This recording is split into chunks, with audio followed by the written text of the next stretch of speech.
The city was busy and loud. Flying cars moved above the glass roads, and giant screens showed news, ads, and products that only rich people could buy. It was a place where poor people were easy to forget. In the middle of this city, a small boy named Tim stood near a tall building. His shoes were old, his clothes were dusty, and he held a little box with shoe polish and a brush. He looked up at the people passing by, hoping someone would stop. Most of them didn't even look at him. But Tim didn't give up. He walked closer to the tall building with the silver doors. It was the headquarters of NovaCorp, the biggest tech company in the world. People said its CEO was richer than countries. Then Tim saw him. A man in a silver coat stepped out of a black car. His face was serious. His walk was proud.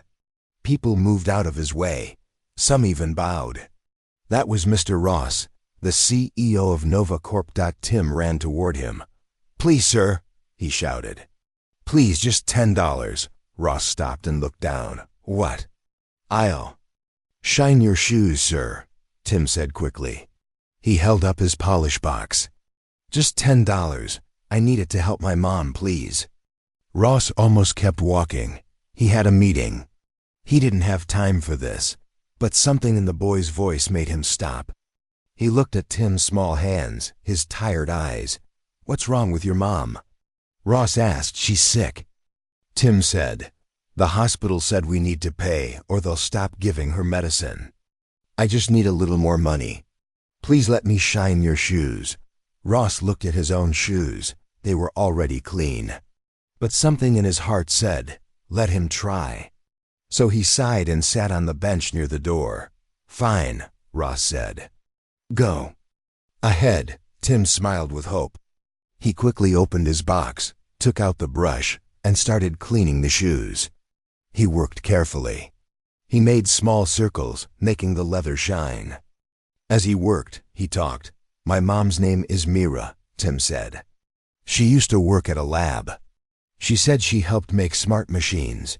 But then she got sick, and they fired her." Ross looked at the boy. "A lab? What lab?" "NovaCorp." Tim said, "Same as yours." Ross was surprised. "What department?" Tim shrugged. "I don't know. She just said it was secret, but she was happy working there. Until one day, they told her she had to leave." Ross frowned.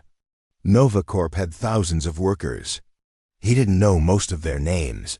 But firing someone because they were sick? That didn't sound right. Or maybe he just never noticed before. "She's in the East Side Hospital," Tim continued. "But they said she needs medicine that costs too much." "I'm trying to get the money." Ross looked at his polished shoes. The boy had done a good job. His hands were dirty, but his eyes were clear. There was something honest in his voice. Something brave. Ross reached into his coat and took out his wallet. "Here," he said, handing Tim a thick card. "It's worth $1,000 credits. Take it and go to your mom." Tim's eyes went wide. "1,000?" "Yes, and give this note to the nurse," Ross said, writing a short message. "They'll move her to a better hospital. My driver will take you." Tim held the card and the note with shaking hands. "Thank you, sir. Thank you so much." Ross smiled a little. "Take care of your mother." The black car door opened again. The driver, a tall woman, stepped out. Ross gave her a quiet order to help the boy. Tim climbed in, still holding the card like treasure. As the car drove away, Ross stood alone. He looked up at his company's tower. It was tall, shiny, and full of smart people building the future. But now he wondered what kind of future. That night, Ross couldn't sleep. The boy's words stayed in his mind. "She used to work there, but they fired her." He sat at his desk and opened the NovaCorp employee system. He typed in the name, Mira. One name came up, Dr. Mira Ellen, former lead of a research team called Project Helix. He clicked on her file. It was locked. Strange. Most old files were open for review. He used his CEO key to unlock it.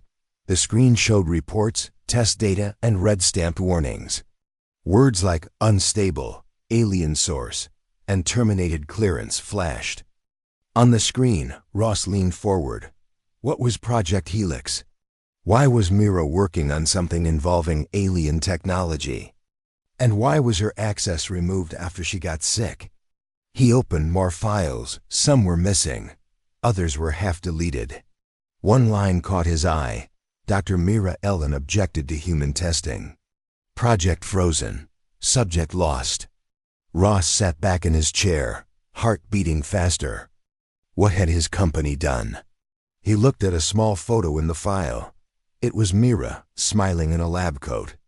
Beside her was a younger version of Tim, maybe 4 years old. The boy in the picture looked happy, healthy. Ross thought again of Tim's hands, polishing his shoes, of the soft voice asking for just $10. He stood up. This wasn't just a poor child in the street. This was something bigger, something wrong, and he had to find out the truth. Tim sat quietly in the back seat of the black car. He looked out the window as the city passed by tall towers, bright lights, and crowds of people. But Tim didn't care about any of that. He held the card in his hand and looked at it again. And again, 1,000 credits, he whispered to himself. It felt like magic. The driver, a kind woman named Rena, looked at him through the mirror. We'll be at the hospital soon. Just hold on, okay? Tim nodded. Thank you. My mom, she'd be so happy. Rena gave a small smile. She's lucky to have a son like you. When they reached the hospital, Tim ran inside. He showed the card and the note to the nurse. Her eyes widened when she read it. You were sent by Mr. Ross himself. She asked. Nodded. The nurse quickly called the doctor. Within minutes, his mother Mira was moved to a special care room. They gave her clean sheets, better machines, and strong medicine. Doctors checked her carefully.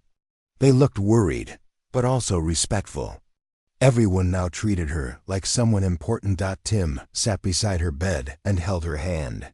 Her eyes opened. Slowly. Tim, she whispered. Are you okay? I'm fine, Mom, Tim said. You're going to be okay too.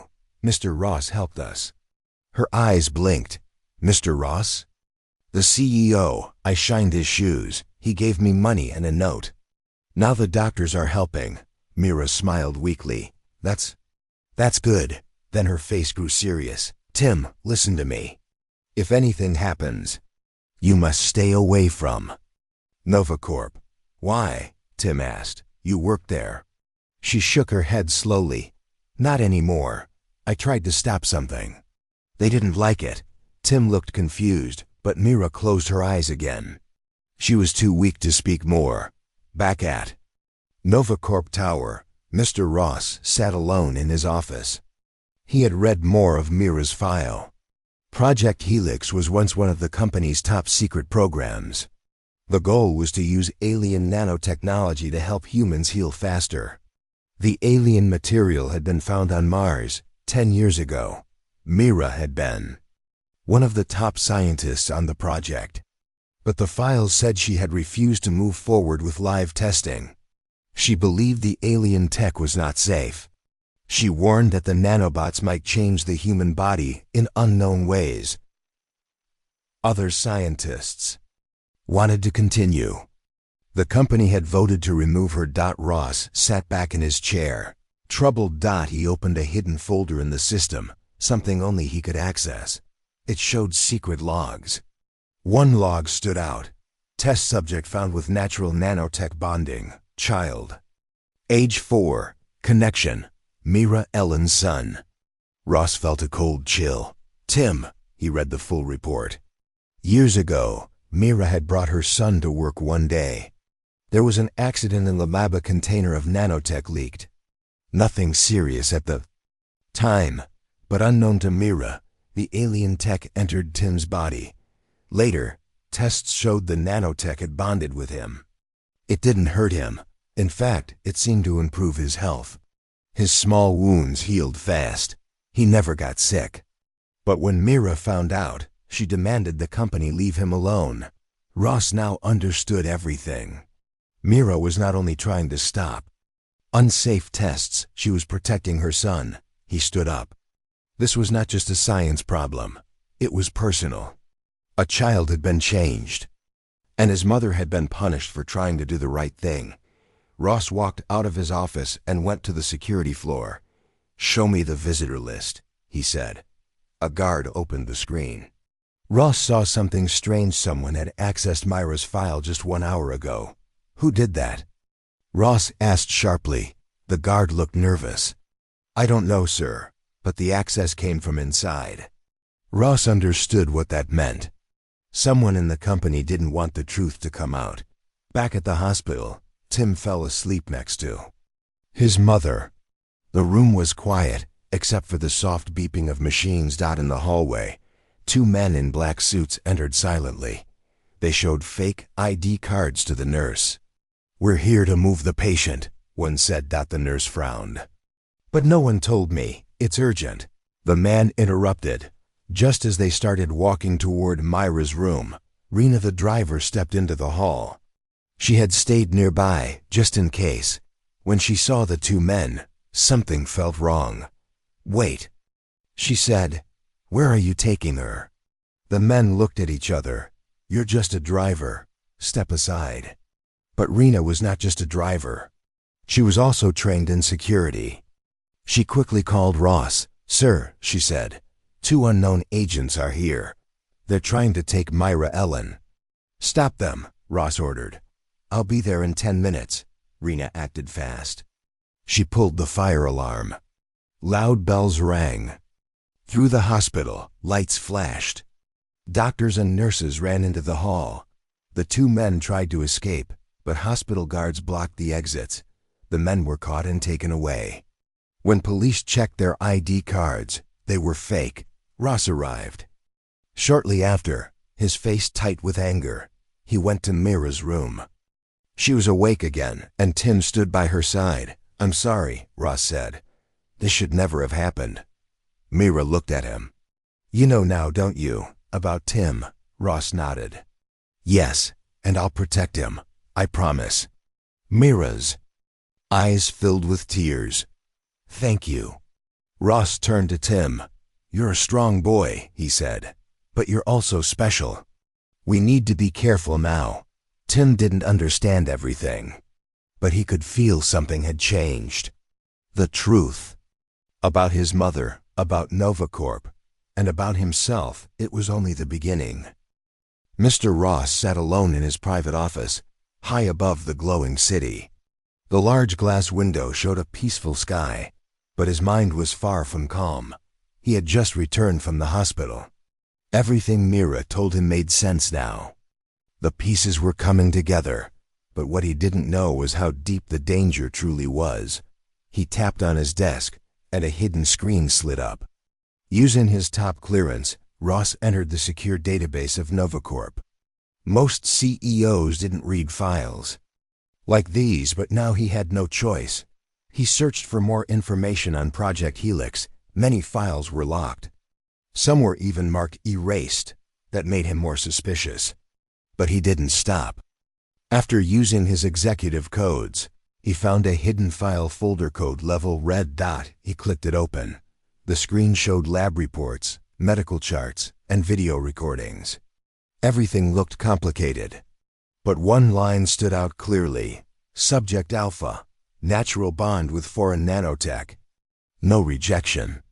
Rapid cellular repair. Ross stared at the photo attached. It was Tim, 4 years old, standing beside his mother in the lab. Subject Alpha.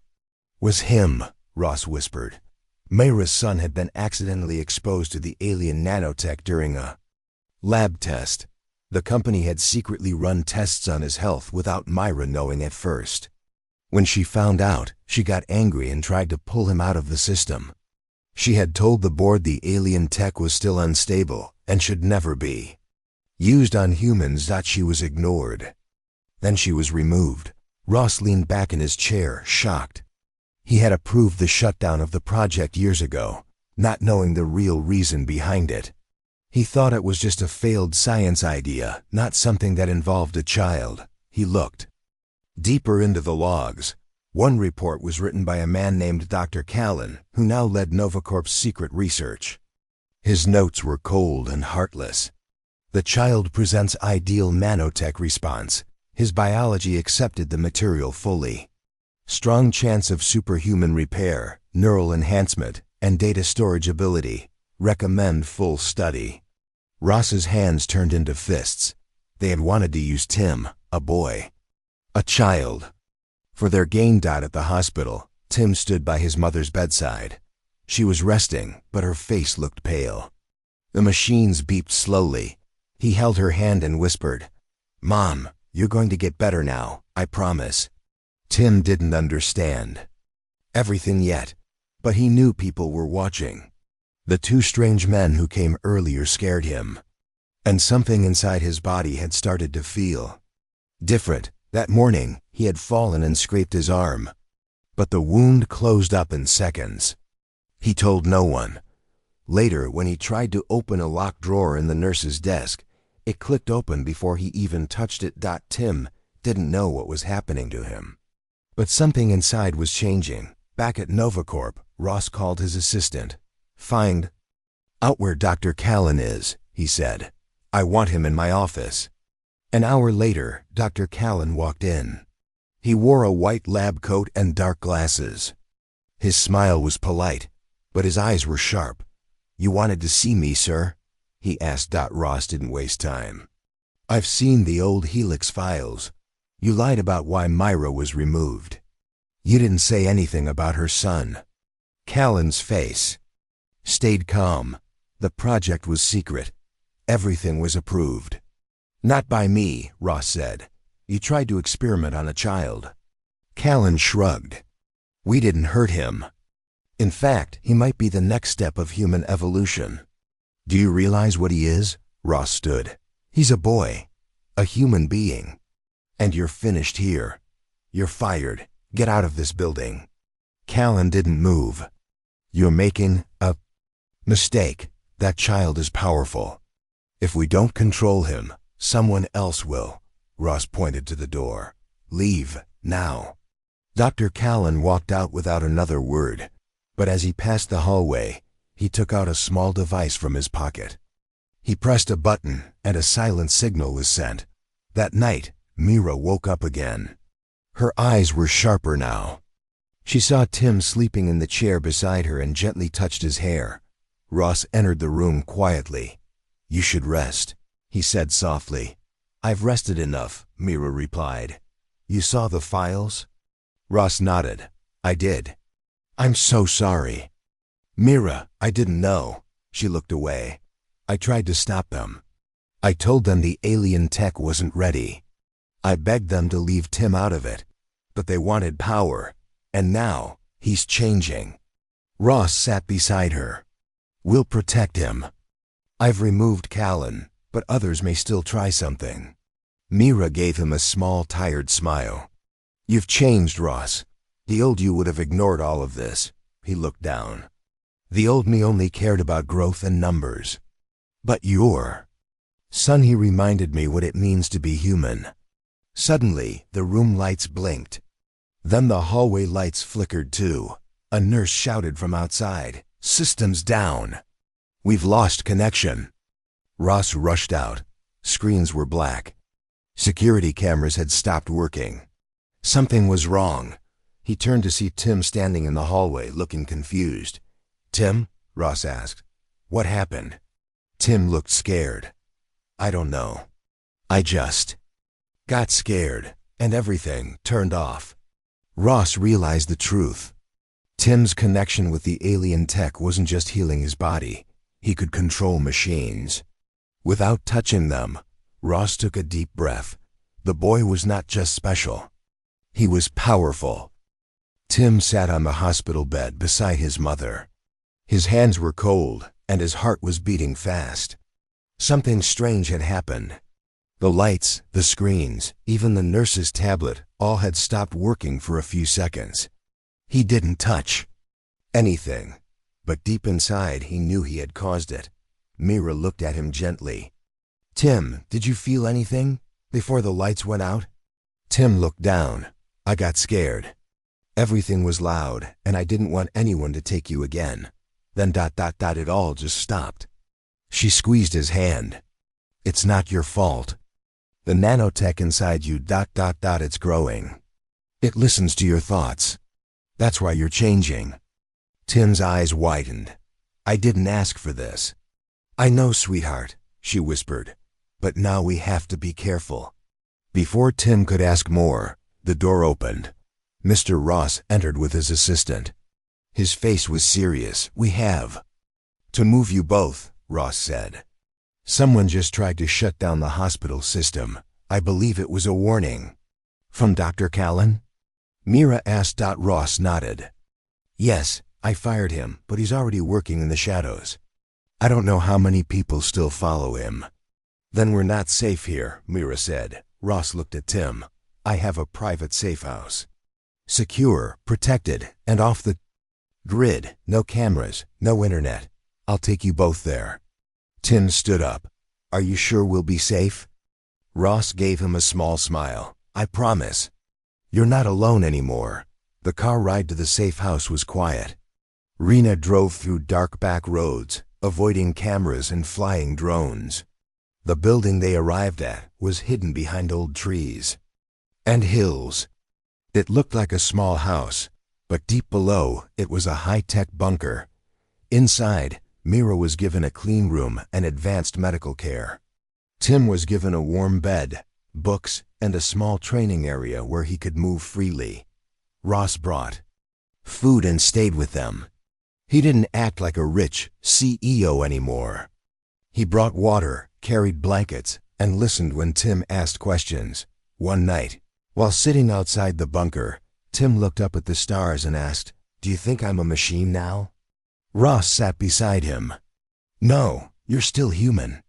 But you have something special inside you. Something not from Earth. Is it dangerous?" Tim asked. "It can be," Ross said honestly. "But it can also be something good, if we learn to understand it." Tim nodded. He wanted to believe that. Meanwhile, in the shadows of NovaCorp's old labs, Dr. Callan sat in a dark room. Screens showed news reports, hospital security feeds, and pictures of Tim and Mira.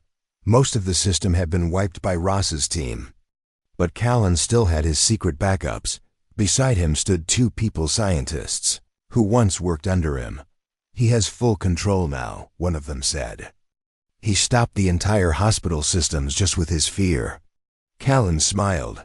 "Then it's working better than expected." "What's the plan now?" the other scientist asked. Callan looked at the map. "Ross took them to his personal safe house. We'll find it, and when we do, we'll take the boy." "But what if Ross fights back?" the first one asked. "We won't attack," Callan said. "We'll trick him. We'll send someone he trusts." 2 days later, a knock came at the safe house gate. Ross checked the camera and frowned. It was a man from NovaCorp, Leo, an old friend from the early days of the company. Ross stepped outside and locked the gate behind him. "Leo?" "What are you doing here?" Leo smiled. "I heard about everything. I'm not with Callan. I left NovaCorp last year. But people are talking. They say you're hiding something powerful. I came to warn you." Ross studied his face. "How did you find this place?" Leo hesitated. "I still had access to an old map. But I'm not here to cause trouble."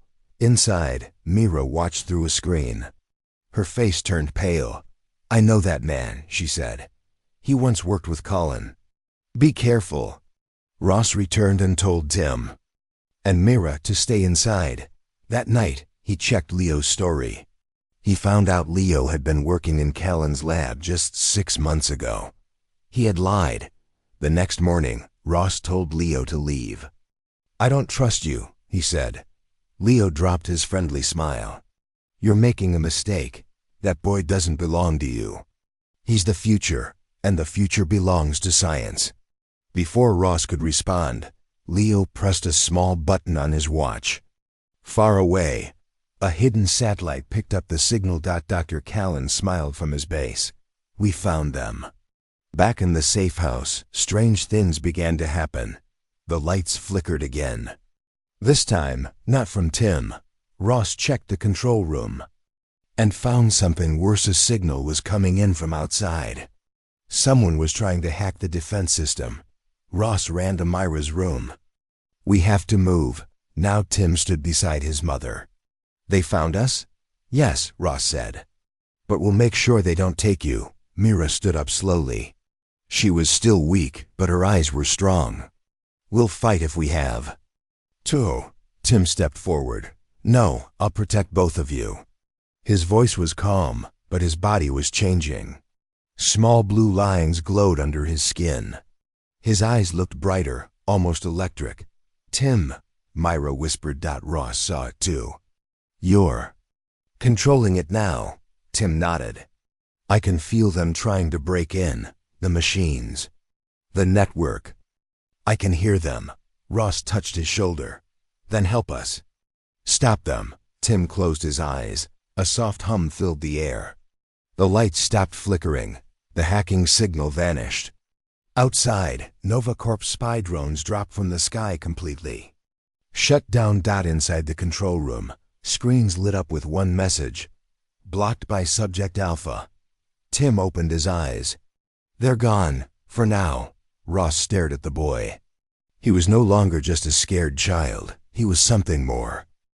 The safe house was quiet again. The air was still. Outside, broken drones lay scattered across the ground like dead insects.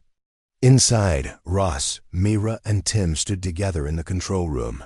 Tim's hands were glowing faintly with blue light. The lines under his skin had faded, but the feeling of power was still there. Myra looked at him with both worry and pride. Are you okay? Tim nodded slowly. I can feel the machines. Like they talk to me, not with words, but like feelings. Ross placed a hand on the boy's shoulder. You stopped their attack, Tim. You protected us. Tim looked down. I didn't want to hurt anyone. I just wanted them to go away. You didn't hurt them, Ross said.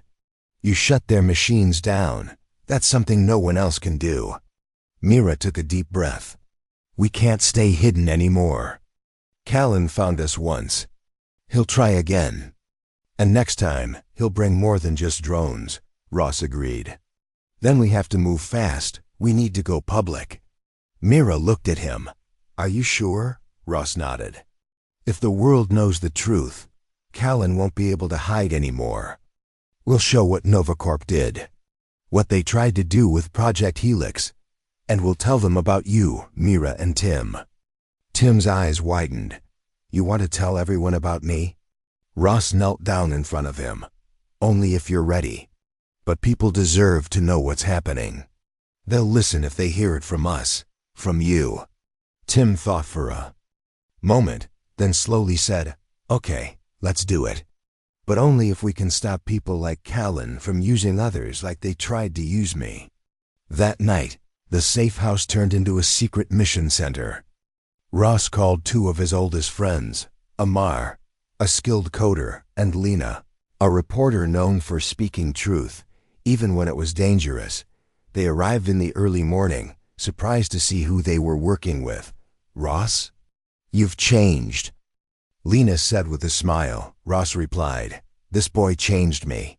Lena listened to Myra's story and looked at the data Ross had collected, the secret files, the medical reports, the photos of experiments. This is huge, Lena whispered. If we release this, the world will explode.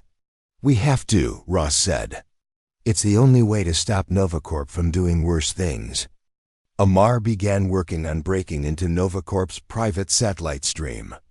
Once we get in, he said, we'll broadcast everything, not just news sites, all global screens at once. No one will miss it. Myra walked over to her son, who sat near a dark screen. You don't have to do anything you're not ready for, she said. Tim looked up. I want to help.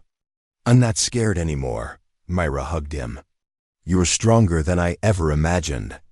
By the next night, Everything was ready.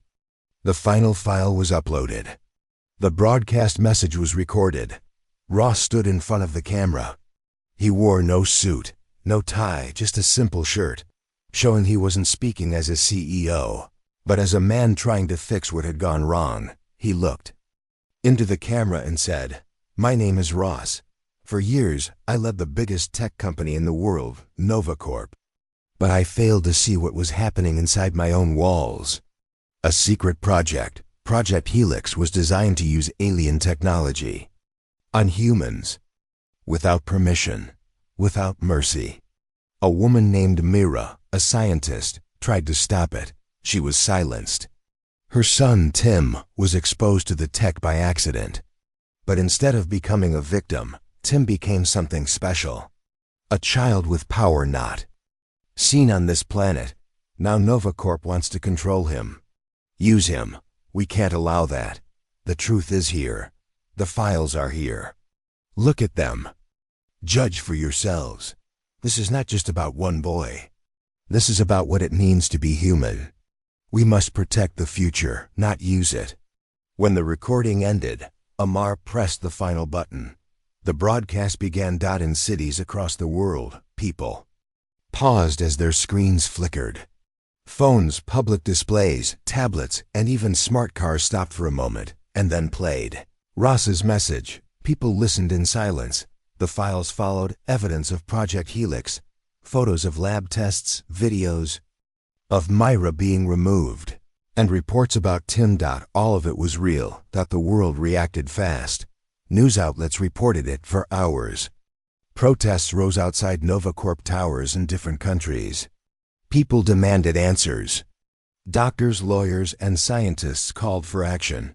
The company tried to deny everything at first, but there were too many files. Too many eyes watching. Governments launched investigations. NovaCorp's board members stepped down. Security teams were arrested, and Dr. Callan disappeared. Back at the safe house, Tim sat quietly, watching the reports. He didn't speak, just listened. Mira walked in and sat beside him. "You did it," she said softly. Tim looked at her. "We did it. But will they still come for us?" Ross entered the room. "Not anymore. You're not a secret now. You're a symbol." Tim looked confused. A symbol of what? Ross smiled. Of hope, of a better future. Not a tool, not a weapon. Just a boy who wanted to help his mom and ended up waking the world. Tim looked back at the screen. People across the world were chanting, "Protect the children, stop the tests." And deep inside, he knew it wasn't over. There was more to come. But now he wasn't afraid. Months had passed since the battle at the secret lab. The world was healing slowly but surely. Tim sat in a quiet park near the city. The sun shone gently through the trees, and children laughed as they played. Tim smiled softly. He was no longer just a boy with strange powers. He was a boy who had helped change the world. Beside him sat Mira and Ross.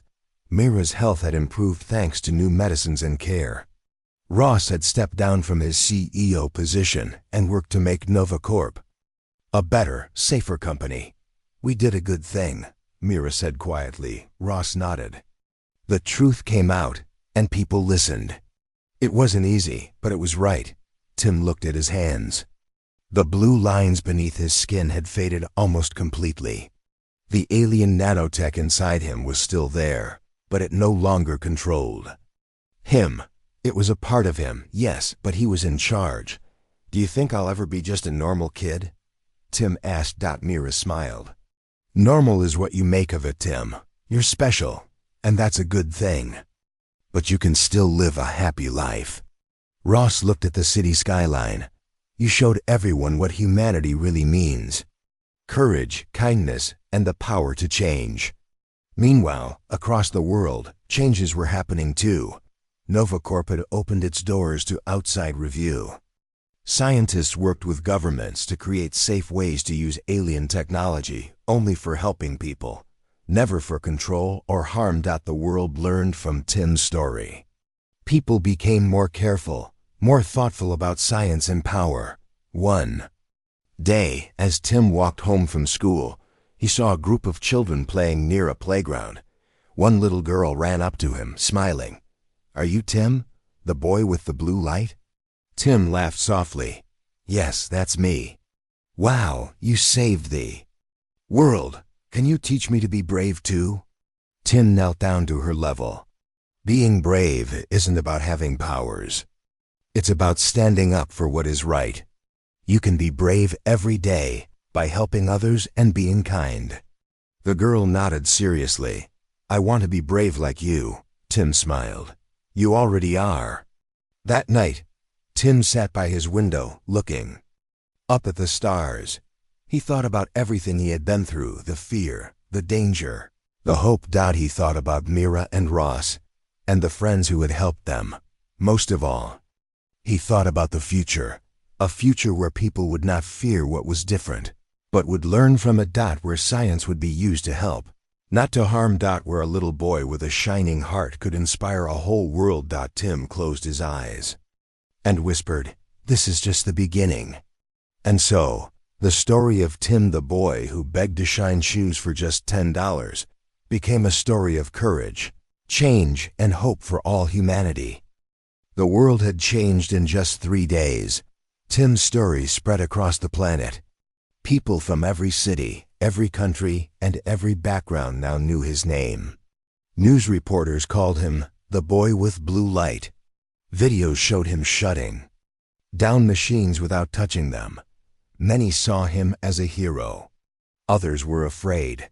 Governments launched investigations into Novacorp. The company's name, once powerful and trusted, was now linked with lies, secrets, and illegal experiments. Some of the company's buildings were closed. Others were surrounded by protesters holding signs that said things like, "Stop using children," and "Truth over tech." But not everyone wanted the truth. Deep underground, in a secret lab far from the city, Dr. Callan was still working. He had escaped before the news broke, and now he was planning something even bigger. "He made me look like a criminal," Callan growled. "He made the world turn against science." One of his assistants, a nervous woman named Freya, looked at the screen. "Sir, we lost all data links. The company cut us off. Most of our files are gone." "Not all," Callan said, showing a glowing blue cube. "This is a full copy of Project Helix, every test, every result, including what was taken from the boy." Freya looked at him. "But we don't have Tim." "We don't need him," Callan said. "I already created a second version." He walked toward a glass chamber. Inside was a strange figure, a boy, but not quite human. His skin was pale. His body was connected to wires. His eyes were closed. "This is Subject Beta," Callan said. "Built with data from Subject Alpha." Freya took a step back. "This isn't right. He's not alive." Callan's voice turned cold. "He doesn't need to be. He only needs to follow commands. And he will destroy the one who betrayed us." Back at the safe house, Tim trained in a small open space. He moved slowly, with his eyes closed, trying to control the nanotech inside him. Ross and Mira watched from a distance. "I can feel them," Tim said. "All the machines nearby. Even the broken drones. I can speak to them without words." Ross stepped closer. "What are they saying?" Tim opened his eyes. "They're quiet now, but something new is out there.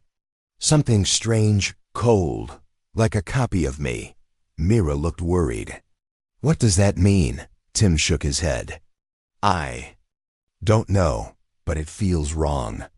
Before they could speak more, Amar rushed in from the control room. "We've got a problem." Ross and Mira followed him. On the screen was a video message. It wasn't from the news. It wasn't from the government.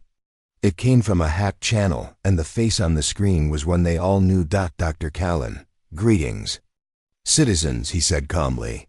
"While the world plays with emotion and lies, true science moves forward. I present to you the next step in evolution, Subject Beta. Behind him stood the strange boy in the glass chamber.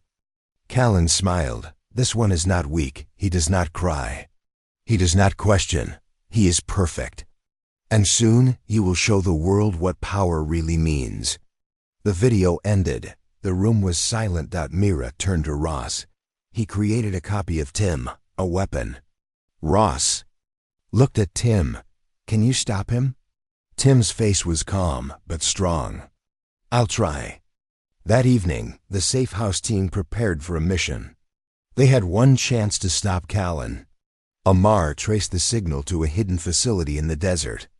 It was protected by a shield, but Tim could break it from inside if they could get close enough. Ross, Mira, Tim, Amar, and Lena packed quickly. They knew this was dangerous, but they couldn't wait. If Subject Beta reached the city, no one would be able to stop him. They flew in a quiet ship, low over the land. Rena piloted the craft while Tim sat near the window, eyes closed, searching for machines. There, he pointed, under the rocks. A hidden door. The ship landed quietly. They stepped outside under the night sky, wind blowing across the sand. The hidden door was covered by a stone plate. Ross looked at Tim. Can you open it? Tim placed his hand on the stone. The blue light returned. Soft lines glowed through his fingers. A few seconds later, the stone slid aside, revealing a path. Underground, they walked carefully through metal halls. The air smelled like chemicals and smoke. Lights flickered. Then, they heard it, a loud crash. The walls shook. They ran forward and saw it. Subject Beta had escaped. He stood in the middle of the lab. Wires ripped from his back, his eyes glowing red instead of blue. Callan stood nearby, shouting commands, but the boy wasn't listening. Ross pulled Tim back. He's not just a copy, he's unstable. Tim stepped forward slowly. I can talk to him. Mira grabbed his arm. No, Tim, it's too dangerous. Tim looked at her. He's like me, maybe he's scared too. He walked into the room. Beta turned and stared at him. You're not my enemy, Tim said gently. You don't have to follow him. Beta blinked. His body trembled. Sparks flew from his arms. Tim held out his hand. Come with us. You don't have to hurt anyone. For a second, Beta looked confused, then calm. But Callan shouted, No, destroy him, Beta screamed. Red light filled the room. He flew at Tim like a rocket. But Tim didn't move. He closed his eyes and focused. Stop, he whispered. A wave of blue light spread out from his body. It surrounded Beta like a soft net. Beta froze in midair, trapped in the light. The red glow in his eyes faded. His arms dropped. Then, slowly, he fell to his knees. Callan tried to run, but Ross tackled him. Amar and Rena helped hold him down. Beta looked up at Tim, breathing hard. I don't want to be this. Tim nodded. You don't have to. The lab was destroyed after the mission. Lena recorded everything. Callan was arrested. Beta was taken to a peaceful center where he could recover and learn like a real boy. Tim became more than a hero. He became a symbol of hope and mercy. He showed the world that true strength doesn't come from fear, power, or control, that it comes from choice.